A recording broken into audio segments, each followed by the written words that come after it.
मूनलीफ जंगल में एक खुशमिजाज खरगोश रहता था जिसका नाम था बनी बू।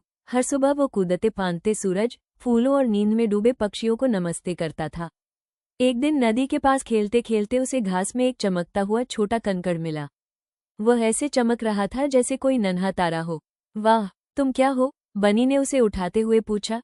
जैसे ही उसने कंकड़ को छुआ, उसमें से एक ठीक की हल्की सी ध्वनि आई और रोशनी फैल गई।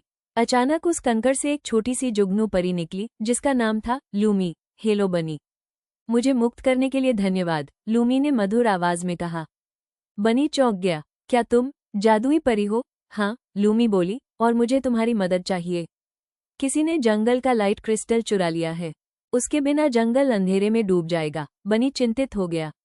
लेकिन मैं ही क्यों? लूमी मुस्कुराई। क्योंकि तुम्हारा दिल बहादुर है और जंगल तुम पर भरोसा करता है, बनी ने साहस से कहा। ठीक है, मैं मदद करूंगा। दोनों चमकते निशान का पीछा करते हुए जंगल के भीतर पहुंचे। वहां एक अंधेरी गुफा में एक गुस्सैल रैकून रोगो एक चमकती थैली पकड़े खड़ा था। बनी ने पूछा, रोगो, क्या तुमने लाइट क्रिस्टल लिया है? रोगो उदास हो गया।